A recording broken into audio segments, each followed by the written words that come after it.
Certains voudraient que vous baissiez les yeux. Bientôt, vous ne pourrez plus boire ou manger comme autrefois. Avec le Covid, on vous a caché la vérité sur les masques et le dépistage massif. Petit à petit, ce que l'on pouvait dire hier n'est plus possible aujourd'hui. Google et YouTube nous pénalisent. Ce n'est pas un hasard si la loi Avia qui restreint nos libertés est la première loi votée après le confinement. On commence à vous habituer à obéir servilement et pister vos déplacements. Petit à petit, on vous apprend la soumission. Mais il y a des lueurs d'espoir. Ne les gâchez pas. Entrez en résistance. Vous avez les clés de TV Liberté.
Bonjour à tous et bienvenue dans ce nouvel immédiat. Bonjour Jean-Yves. Bonjour Nicolas.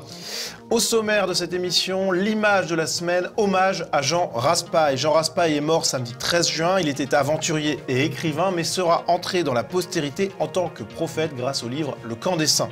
Nous reviendrons sur ce décès et sur le traitement médiatique qui en a suivi.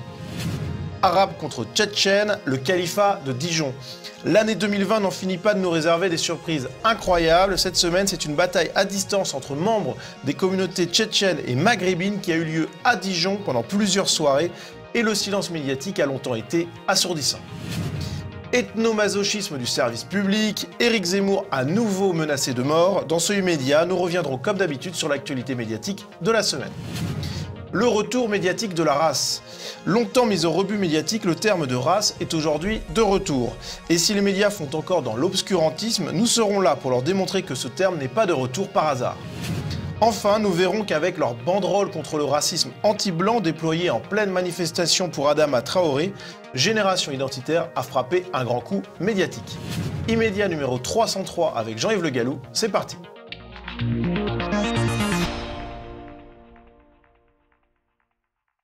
Et pour commencer cette émission, c'est donc l'image de la semaine. Et cette image, Jean-Yves, c'est celle de Jean Raspail. Oui, alors Jean Raspail, c'est un formidable écrivain avec une offre très abondante sur des mondes qui disparaissent, un petit peu des mondes imaginaires. C'est aussi un écrivain qui est très connu en raison d'un de ses livres, publié il y a près de 50 ans, Le Camp des Saints, qui est une fiction sur l'invasion migratoire et l'attitude de décadence des élites. C'est un livre qui a eu une grande notoriété, qui lui a aussi coûté très cher, puisque c'est à cause de ce livre qu'il a été un peu diabolisé et qu'il n'a jamais pu accéder à l'Académie française, où il aurait eu évidemment toute sa place sans cette diabolisation. Mais il y a fait face avec beaucoup de fermeté et d'équanimité d'âme. Une diabolisation médiatique qui a continué après sa mort, puisqu'on a des articles qui sont parus après son décès. Et on a par exemple cet article du Monde, « La famille nationaliste pleure la mort de Jean Raspail, prophète du grand remplacement », un article de Lucie Soulier, qui est quand même pas très élégant, Jean-Yves. Alors c'est un article à charge, c'est un peu un article de lynchage, d'ailleurs qui est illustré par une photo où il est sur le banc d'un tribunal, puisqu'il a eu un procès qu'il a gagné d'ailleurs, mais vous voyez, on est dans la diabolisation, dans la culpabilisation, mais Lucie Soulier, c'est un peu vraiment sa spécialité professionnelle, c'est culpabilisation, diabolisation. Ceci étant, il y a eu d'autres articles beaucoup plus beaucoup plus équilibré et beaucoup plus complet, puisque, encore une fois, même si Le Camp des Saints est un livre très important, on ne peut pas réduire l'œuvre de Raspail au Camp des Saints. Il y a eu des articles intéressants dans Le Figaro, dans Valeurs Actuelles. Un très bel article dans Valeurs Actuelles. Très bel article dans Valeurs Actuelles. Mais il y a eu aussi un article tout à fait, on va dire, correct, convenable, dans Libération, de la part de Dominique Albertini, qui est un journaliste de gauche, il est à Libération, mais qui est nettement plus honnête ou moins malhonnête que la moyenne de ses confrères. Voilà. Donc il a quand même eu d'assez beaux hommages. Par contre, silence complet de la part du ministre de la Culture, qui a préféré faire un communiqué sur quelqu'un qui avait prêté sa voix à quelques acteurs américains. Voilà, on a les priorités qu'on peut. Hein. Et on peut noter aussi, alors qu'il y a eu ces obsèques qui ont eu lieu cette semaine, et on a eu aussi, durant ces obsèques, quelque chose d'assez étonnant de la part du Figaro, puisqu'il y a eu un direct, une vidéo en direct de diffusion de la cérémonie, donc ce qui est assez étonnant. Oui, alors l'éloge funèbre a été prononcé par le directeur littéraire, le chef de la rédaction du Figaro littéraire, donc ça a peut-être un petit peu facilité les choses. Donc c'est bien.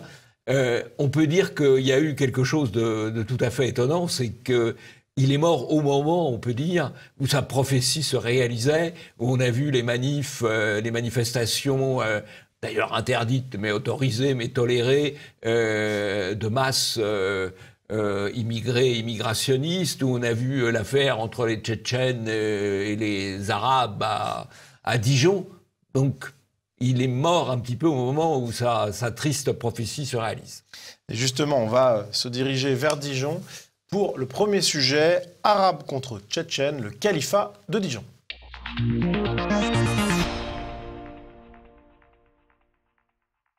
Les vidéos ont fait le tour des réseaux sociaux après le tabassage d'un jeune Tchétchène par des membres de la communauté maghrébine de Dijon. Des Tchétchènes ont convergé de toute la France et même de toute l'Europe pour se réunir plusieurs soirées de suite dans Dijon en lançant une sorte de défi aux membres de la communauté arabe de la ville. Les images publiées sur les réseaux sociaux sont impressionnantes. Finalement, lundi soir, c'était autour de près de 200 personnes habitant des cités dijonnaises, dont certains se présentant comme la mafia arabe, selon leurs mots, et beaucoup exhibant des armes à feu. Donc c'était à leur tour de se réunir dans une démonstration de force à destination des Tchétchènes. Bien après plusieurs jours de grande discrétion, bien les forces de l'ordre sont intervenues et on a pu entendre quelques réactions politiques, notamment celle du maire de la ville. J'ai beaucoup d'affection, comme tous les Dijonnais, pour ce beau quartier des Grésilles, sur lequel on a beaucoup investi. Oui, alors ce maire est dans le déni total. Ce maire qui est un personnage important. Il a été ministre socialiste, c'est un pont du Grand Orient de France, enfin, c'est un personnage important, idéologiquement important, nourri d'antiracisme, qui a nourri de crédit le quartier des Grésilles, 135 millions au cours des dernières années pour refaire les bâtiments, refaire une piscine, refaire une médiathèque, enfin l'argent public a coulé à flot. Évidemment, ça ne sert pas à grand-chose. Peut-être acheter des armes à feu, quoi, a priori. Peut-être. Alors, ce qui est quand même assez étonnant tout de même, c'est un conflit violent entre deux minorités, un conflit de territoire, minorité tchétchène, minorité arabe. C'est quand même une guerre de bandes. Il y a des armes à feu qui sont sorties, des armes de guerre. On a retrouvé une trentaine de douilles d'armes de guerre sur le terrain. Alors bon, c'était plutôt de la fantasia. Ils sont pas trop tirés dessus. Mais enfin, bon, c'est quand même des armes qui sont parfaitement interdites. Et quand on pense à toutes les contraintes que les tireurs sportifs ont ou les chasseurs ont, et qu'on voit qu'on laisse se balader des dizaines d'armes de guerre dans ces quartiers, c'est tout de même assez étonnant. Ça a duré quand même 4 jours. Et tout ça dans un grand silence médiatique, au moins au début. Il y a eu au moins 48 heures de silence, et puis après, l'affaire est un petit peu arrivée, mais les médias, là, ont été... ils n'ont pas fait dans le spectaculaire, hein, c'est sûr. Alors effectivement, il y avait de quoi en faire, des tonnes au niveau médiatique, mais dans un premier temps, effectivement, silence assourdissant des médias, si l'on accepte, bien entendu, les médias locaux, qui étaient un petit peu obligés d'en parler, parce qu'il y avait des colonnes de voitures tchétchènes qui tournaient dans les rues la nuit, donc ça a forcément fait parler. Mais Jean-Yves, on a vu un silence quand même, dans un premier temps, des médias nationaux, qui est très étonnant, on va dire. Ben non, il n'est pas étonnant parce que il raisonne, c'est ce qu'on leur apprend dans les écoles de journalisme, de manière responsable. Est-ce que le fait de parler d'une guerre entre les communautés tchétchènes et arabes à Dijon va être favorable à l'immigration? Bah non, ça va pas être favorable à l'immigration. Est-ce que ça va être favorable à Macron? Non, ça va pas être favorable à Macron. Est-ce que ça va être favorable au Rassemblement national? Bah oui, peut-être. Donc ce sont des gens responsables, nos amis journalistes. Donc bah ils essayent d'en parler le moins possible et le plus tard possible. Et donc on voit très bien, c'est dans tous les phénomènes, dans toutes les informations, il y a celles qui restent dans les pages locales, celles qui montent dans les pages régionales des quotidiens régionaux, ce qui a été le cas, et puis celles qui arrivent finalement dans les médias nationaux, mais généralement, ils n'y arrivent pas toujours, et quand ils y arrivent avec retard, c'est ce qui s'est passé. Et il y a peut-être aussi une explication, c'est que pour aller chercher des informations sur cette actualité-là, il fallait se rendre dans les cités. Et pour les équipes de journalistes, c'est peut-être pas si facile que ça. Non, il y a d'ailleurs eu une équipe de France 3 qui s'est fait caillasser. C'est pas bon pour le matériel, donc on peut imaginer quand même que c'est pas forcément, les hiérarchies ne doivent pas être très favorables à donner le feu vert. Faut quand même comprendre. On risque de perdre du matériel. On risque de prendre des coups pour montrer des choses politiquement incorrectes. Bah, c'est pas très motivant. C'est vrai. Faut les comprendre quand même. Vous n'êtes pas assez indulgent avec Nicolas. Ouais, mais j'apprends à être de plus en plus. Il faut être plus indulgent avec. Magnanime avec. Faut les comprendre, quoi. Ils sont dans le camp du bien et ils veulent pas prendre de coups. Alors, si les médias ont eu du mal à se mobiliser sur cette question-là, dans un premier temps en tout cas, eh bien les réseaux sociaux étaient là pour faire le boulot, notamment par exemple Pierre Sautarel, animateur du site F de Souche, qui a fourni un travail remarquable en relayant toutes les vidéos. Et bien son travail a été noté par Héloïse Bajou, journaliste, notamment pour Rue 89, qui a réalisé un mapping, voilà, une cartographie, pour parler en bon français, de l'influence des différents acteurs sur cette affaire de Dijon. Et bien à son grand désarroi, Jean-Yves, la fameuse fachosphère était au cœur du combat. La réinfosphère a apporté de l'information, de la réinformation, ce qui est sa vocation. Ensuite, elle a été relayée par ce que j'appellerais les médias alternatifs, ou certains très grands médias alternatifs, comme CNews, par exemple, avec Rioufol et Pascal Praud. Donc il y a une première étape qui est la réinfosphère. Une deuxième étape, c'est le passage dans certains médias un peu plus libérés que les autres. Et puis la dernière étape, c'est quand même que tout le monde est un peu obligé d'en parler. Voilà. On voit très bien d'où vient l'information. Et à noter que cette journaliste qui a réalisé donc, cette étude cartographique, c'est une ancienne candidate de la France Insoumise aux dernières législatives. Alors après le déni et l'occultation, l'ensemble des médias a commencé à évoquer l'affaire, peut-être pas parfaitement et massivement, mais a quand même évoqué largement cet épisode, mais avec quand même une volonté de déresponsabiliser les protagonistes. Exemple de cette volonté de trouver des excuses aux participants à ce triste épisode, Bruce Toussaint sur BFM. Est-ce que cette situation a un lien quelconque avec le déconfinement? Est-ce que le fait qu'il y ait eu cette période un peu entre parenthèses pendant ces 2 mois, est-ce que ça a un rapport? En tout cas, c'est une situation absolument inédite à Dijon. Oui, alors l'histoire du déconfinement, c'est absolument ridicule. C'est un Tchétchène qui est pris à partie par des Maghrébins, et comme les Tchétchènes sont très communautaires, très claniques, ils réagissent. Ça n'a rien à voir avec le déconfinement. Enfin, c'est une volonté de pasteuriser la réalité qui est tout à fait ridicule. Et si la fameuse mafia arabe autoproclamée sort les armes, c'est pas pour les déconfiner, c'est pour montrer les muscles face aux... les armes, oui. Non, mais c'est pour montrer les muscles face aux Tchétchènes. C'est un peu une guerre d'ego, quoi, on va dire. Bien sûr. Après la guerre des Gaules, la guerre d'ego, effectivement. Oui, mais c'est pas les Gaules. C'est pas les Gaulois. C'est ni les Gaulois, ni les Gauls. Voilà, oui. Bon, alors, il y a une chose. Finalement, on a maintenant l'impression que le calme est revenu, mais il n'est pas du tout revenu à cause de l'État français, il n'est pas revenu à cause de la police. Et ça, c'est une dernière information qui a été pas tout à fait occultée, puisque la réinfosphère, là encore, on a parlé, Marianne en a parlé, et BFM en a un peu parlé, mais qui est passé quand même très largement sous silence. Qu'est-ce qui a ramené la paix? Une réunion à la mosquée de Dijon, entre des représentants tchétchènes et des représentants maghrébins, et il y a eu une sorte d'armistice sous l'égide de la mosquée et en disant on est entre frères musulmans, il faut quand même qu'on finisse par s'entendre. Voilà la situation. Et ça a été très peu dit dans les médias. Encore une fois, il y a un bon article de Marianne qu'on peut saluer. Et puis, on voit des images sur BFM, mais ça n'a pas été traité avec l'importance que cela, parce que c'est vraiment, quand il y a un certain nombre d'hommes politiques ou d'hommes de médias qui disent la République, c'est une vaste blague. Ce qui a réglé le problème, c'est la République islamique. Ouais. Et c'est la sécession dont parlait François Hollande et d'autres, évidemment, mais bon, on est vraiment dans une justice alternative. Enfin, honnêtement, c'est complètement hallucinant. Et les médias, on vient de le dire, en ont certes parlé, mais largement pas assez comparé à l'importance de et je crois que la justice, il y a eu 3 interpellations. 4 interpellations, 3 relâchés. 3 relâchés. Bon, voilà. C'est incroyable. Ouais, c'est vraiment hallucinant.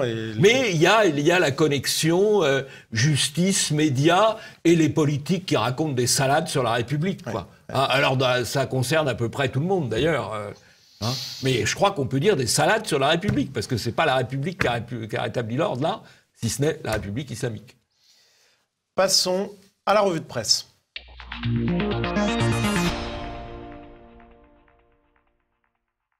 Et pour commencer cette revue de presse, Jean-Yves, un article de France Info. On a peur qu'ils soient blessés ou tués. Comment des familles noires et arabes apprennent à leurs enfants à vivre avec les forces de l'ordre. Et on est en plein dans l'ethnomasochisme. Totalement. Et puis alors, on est dans l'argument, en gros, il faut essayer de respecter la loi. Bah oui, effectivement, si on ne veut pas avoir affaire aux forces de l'ordre, il faut mieux respecter la loi. Bon, évidemment, on pourra attendre longtemps avant que France Info fasse un papier sur comment les familles asiatiques ou les familles blanches font pour apprendre à leurs enfants à vivre avec les racailles. Et ça, c'est plus difficile. Ouais, mais ça ne sera pas France Info qui le fera.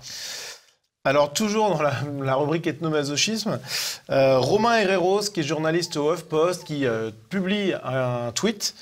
À la télé ce soir, Éric Zemmour sur CNews, Jean-Marie Le Pen sur BFM TV, Marion Maréchal sur LCI. Donc, on a là, Jean-Yves, l'indignation du journaliste du HuffPost. L'indignation pour le fait que des gens qui représentent quand même à minima 30 à 40% de l'opinion, puissent accéder à la télévision.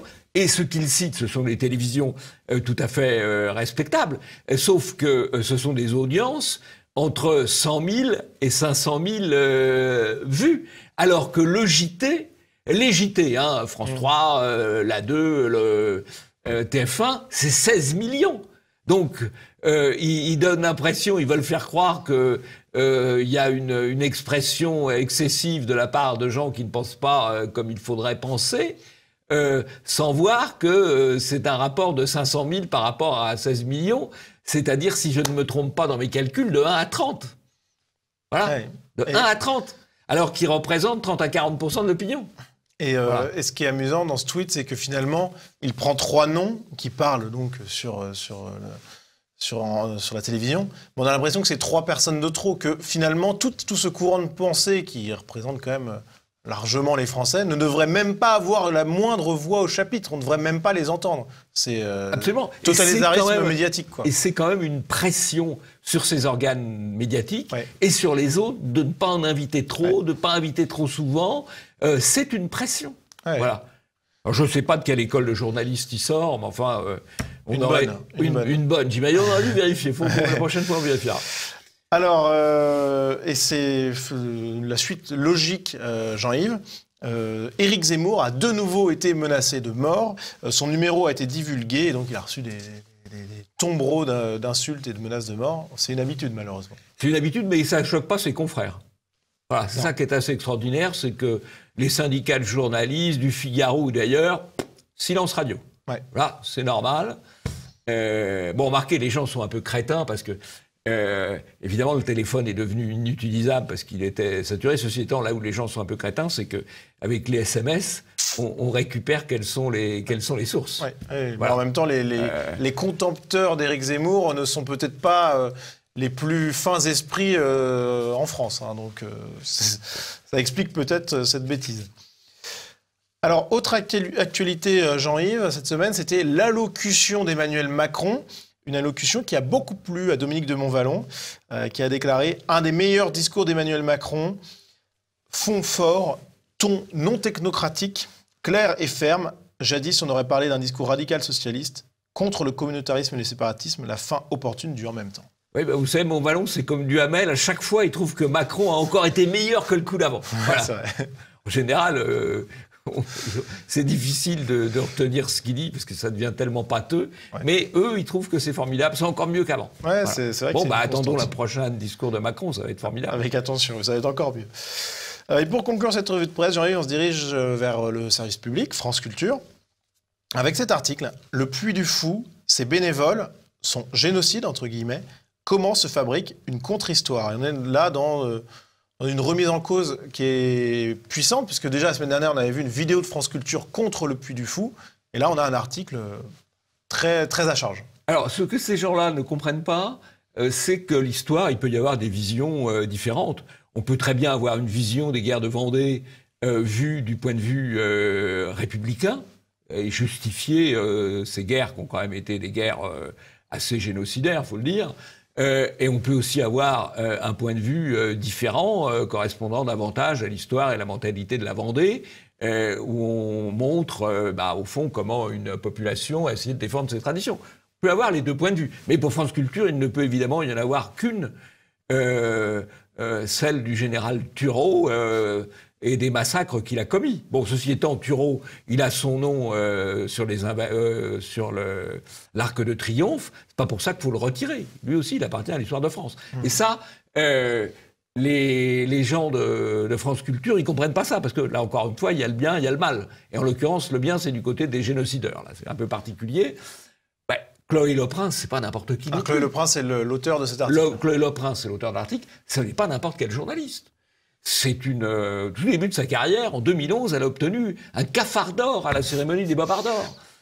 Chapeau, parce qu'elle avait dénoncé de manière mensongère ce qu'on avait appelé l'ophtalmo-raciste. Quelqu'un qui avait été accusé mensongèrement de refuser de soigner un enfant arabe. Et il y avait une campagne médiatique sur tous les médias, et elle avait été allée plus loin, puisqu'elle avait donné le nom, l'adresse, le téléphone de ce prétendu ophtalmo-raciste. Voilà. Et elle avait obtenu un cafard d'or, ce qui lui permet de faire une belle carrière depuis. Bah oui, elle officie toujours à France Culture. Elle était à rue 89 à l'époque. Ouais. Mais là, elle a fait un bel article. Bien, c'est la fin de cette revue de presse. On va passer au deuxième sujet, le retour de la race.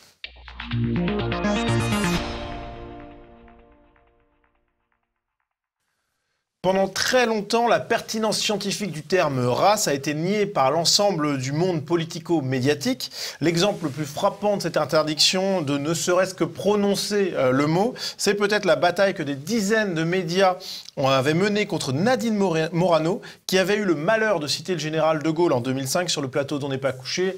La phrase du général de Gaulle, on va la rappeler pour le plaisir. C'est très bien qu'il y ait des Français jaunes, des Français noirs, des Français bruns.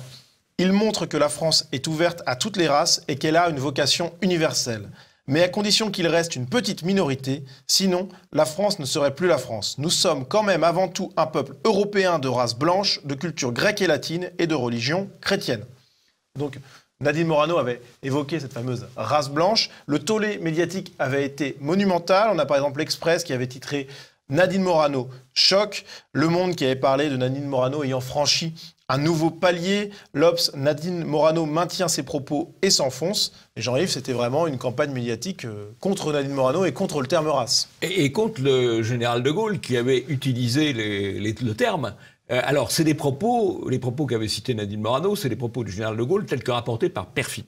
Et donc, il y a un certain nombre de petits malins qui avaient dit « Oui, mais enfin, c'est Perfit qui raconte ça. Alors, Perfit est un mémorialiste de grande qualité. On n'a pas de preuves. » Ben si, on a des preuves, précisément, puisque le général de Gaulle, dans la première page des Mémoires d'Espoir, la première page, c'est quelque chose qui est particulièrement travaillé, il parle de l'Europe, et il dit « Les nations qui peuplent l'Europe sont de race blanche. » Il dit à peu près la même chose dans les Mémoires d'Espoir que dans les propos rapporté par Perfit. Donc il n'y a pas de doute. Il n'y a pas de doute là-dessus.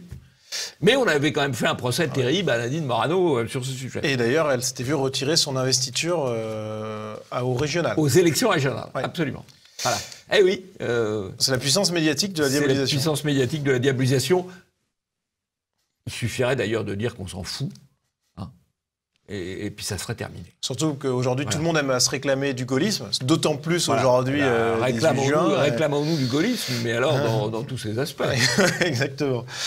Alors aujourd'hui, à la faveur des émeutes raciales et des revendications fortes des minorités en France, la question raciale, le terme, semble revenir au premier plan de l'actualité.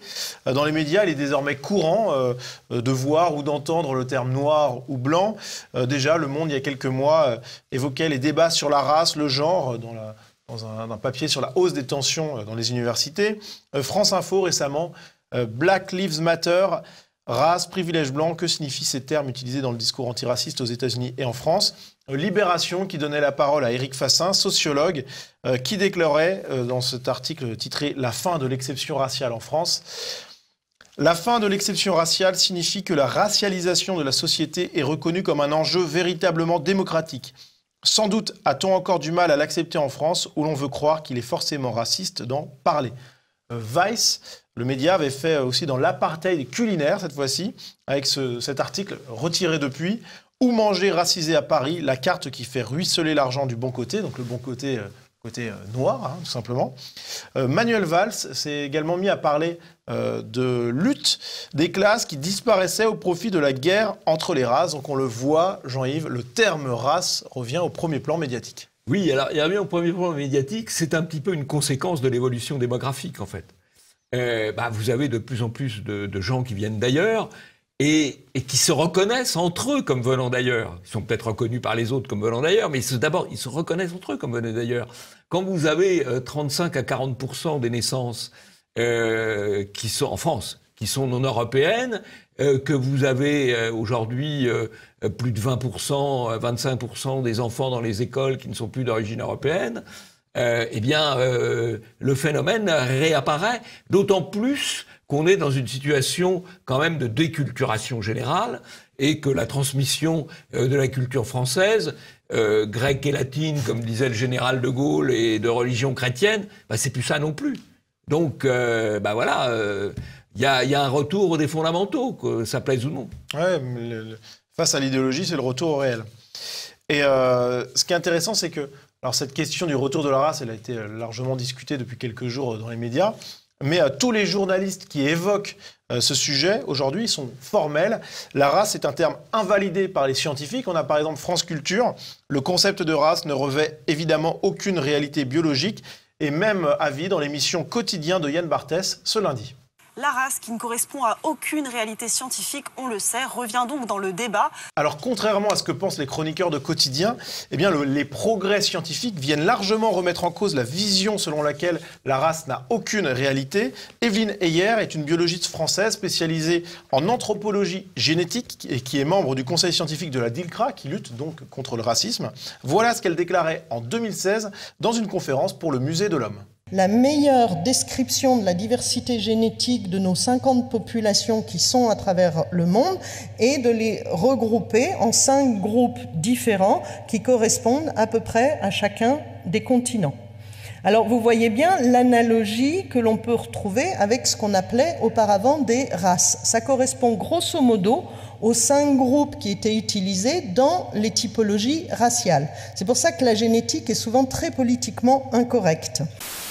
Le discours qu'on entendait beaucoup dans les années 80 qui disait « on ne peut pas parler de racisme parce que les généticiens montrent qu'il n'y a pas ou très peu de différence entre les populations humaines » n'est pas exact. Voilà, alors elle est très amusante cette dame parce qu'elle nous dit quand même les races n'existent pas, mais il y a des populations différentes selon les 5 continents.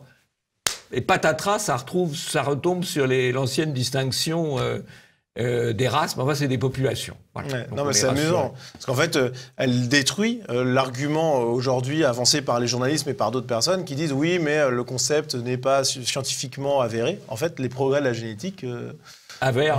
Ouais, tout simplement.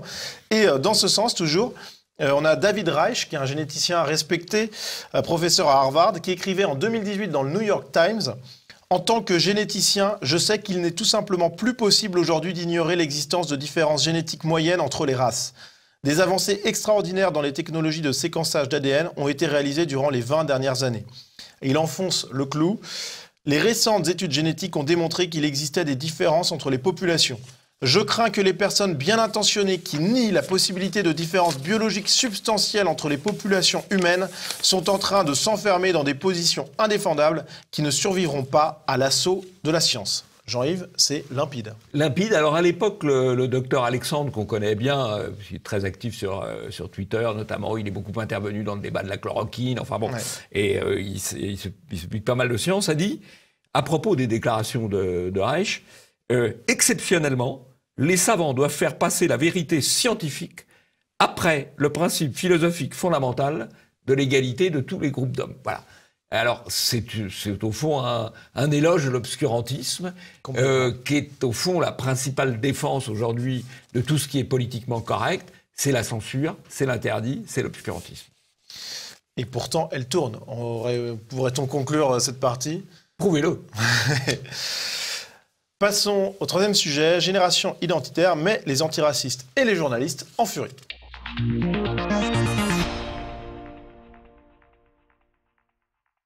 C'était censé être une grande manifestation dédiée à la défense de la famille Traoré, qui accuse les gendarmes ayant interpellé Adama Traoré de violences racistes. Alors rappelons-le, 2 des gendarmes sur 3 ayant interpellé Adama Traoré étaient antillais. Mais cette manifestation, où plusieurs milliers de personnes étaient réunies, malgré l'illégalité théorique de la manifestation, eh bien, elle s'est vue un petit peu piratée, puisque l'attention médiatique s'est en fait focalisée sur une banderole de génération identitaire, qui a donc déployé cette banderole sur le toit d'un immeuble surplombant la place de la République. Sur cette banderole était inscrit la mention suivante: « Justice pour les victimes du racisme anti-blanc, hashtag White Lives Matter ». Donc Jean-Yves, on a eu une action péchue. Péchue, intelligente, avec de l'audace, avec du courage, avec du panache, parce que c'est quand même pas évident d'être sur un toit comme ça. Vous avez une scène où vous avez une bagarre sur le toit, puisqu'ils sont agressés par des antifas. Et d'ailleurs, ils tiennent la bagarre sur le toit. C'est quand même pas rien, parce que s'il y a un gars qui tombe, il est mort. Et si un gars fait tomber un agresseur antifa, il en a pour 20 ans de tôle. Ouais. Voilà, donc vraiment belle action. Belle action.